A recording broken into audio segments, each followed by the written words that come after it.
Selamat pagi Bapak Ibu, kita akan bersama-sama masuk dalam perenungan Syamas. Mari kita berdoa. Kita berdoa. Kami bersyukur Bapa, Tuhan terus memberkati kami dan kami menyambut rasa syukur kami itu dengan terus rindu akan firman Tuhan. Berkati setiap kami dalam perenungan ini, kami percaya hikmat Tuhan berada pada kami. Dalam Kristus kami berdoa. Amin. Bacaan kita pada Syamas kali ini terambil dari 1 Korintus pasal yang ke-10, ayat yang pertama sampai ayat yang ke-11. Israel sebagai suatu peringatan.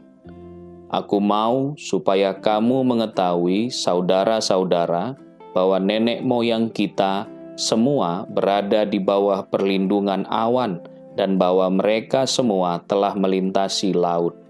Untuk menjadi pengikut Musa, mereka semua telah dibaptis dalam awan dan dalam laut. Mereka semua makan makanan rohani yang sama, dan mereka semua minum minuman rohani yang sama, sebab mereka minum dari batu karang rohani yang mengikuti mereka, dan batu karang itu ialah Kristus. Tetapi sungguh pun demikian, Allah tidak berkenan kepada bagian yang terbesar dari mereka, karena mereka ditewaskan di padang gurun. Semuanya ini telah terjadi sebagai contoh bagi kita, untuk memperingatkan kita, supaya jangan kita menginginkan hal-hal yang jahat seperti yang telah mereka perbuat, dan supaya jangan kita menjadi penyembah-penyembah berhala, sama seperti beberapa orang dari mereka, seperti ada tertulis, maka duduklah bangsa itu untuk makan dan minum, kemudian bangunlah mereka dan bersukaria.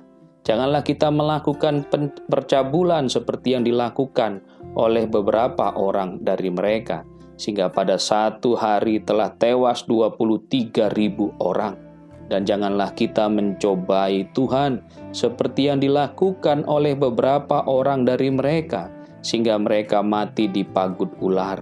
Dan janganlah bersungut-sungut seperti yang dilakukan oleh beberapa orang dari mereka, sehingga mereka dibinasakan oleh malaikat maut. Semuanya ini telah menimpa mereka sebagai contoh dan dituliskan untuk menjadi peringatan bagi kita yang hidup pada waktu di mana zaman akhir telah tiba. Demikian pembacaan firman Tuhan. Bapak, Ibu, saudara-saudara sekalian, renungan kita berjudul Menghidupi Baptisan. Baptisan adalah tanda atau materai bahwa kita milik kepunyaan Allah. Kita sebagai miliknya atau umatnya dipanggil untuk melakukan kehendak Allah, apa yang menyenangkan bagi Allah. Kasih, kebenaran, keadilan, dan semua perintah Allah, itulah yang kita kerjakan untuk menyenangkan hatinya. Jika kita melakukan hal yang bertentangan dengan kehendak Allah dan malah mendukakan hatinya, berarti kita sedang menyangkal bahwa kita adalah milik kepunyaannya. Hal itulah yang digambarkan dalam bacaan kita, di mana Israel sudah dimeteraikan sebagai umat Allah, kepunyaan Allah. Mereka hidup dalam kasih karunia Allah sebagai milik kepunyaannya. Tapi mereka justru melakukan hal-hal yang jahat dan tak berkenan bagi Allah. Keinginan jahat, penyembahan berhala, percabulan, membuat sebagian besar dari mereka mendapat hukuman dari Allah. Sebagian besar dari mereka ditewaskan Allah di padang gurun.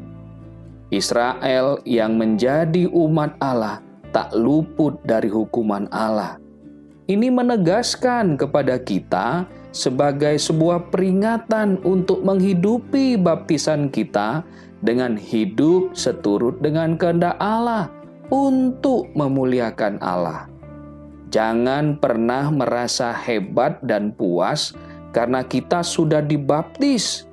Kita sudah dibaptis berarti kita lebih rohani dari mereka yang belum dibaptis. Sementara hidup kita tak memperlihatkan praktek hidup sesuai baptisan itu sebagai umat Allah.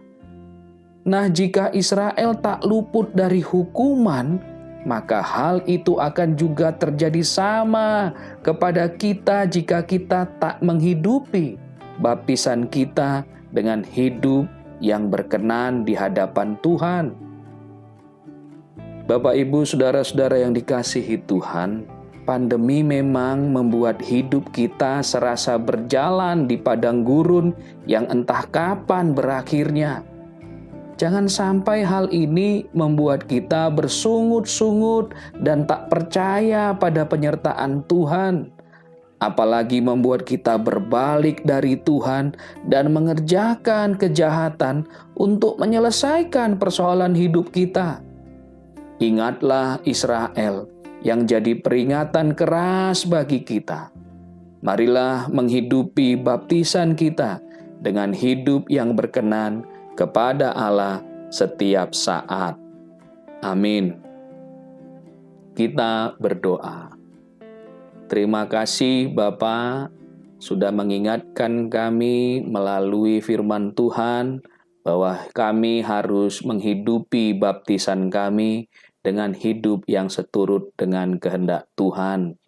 Kami percaya kepada Tuhan di mana Tuhan memberikan kami penyertaan. Kami hidup dalam kasih karunia Tuhan. Tidak sedikit pun atau sedetik pun kami luput dari penyertaan Tuhan, dari perhatian Tuhan, dari pemeliharaan Tuhan.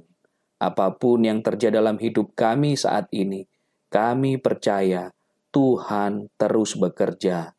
Tuhan akan menolong kami, menyembuhkan kami yang sedang mengalami sakit, bahkan membangkitkan ekonomi kami yang dimana kami sedang mengalami kesusahan, kesulitan berusaha karena pandemi COVID ini. Kami percaya Tuhan akan memulihkan kami. Kami percaya juga Tuhan akan menolong pemerintah kami untuk menyelesaikan persoalan-persoalan karena pandemi COVID ini. Terima kasih Bapa. Inilah doa kami. Kami bersyukur atas hikmat Tuhan bagi kami. Amin.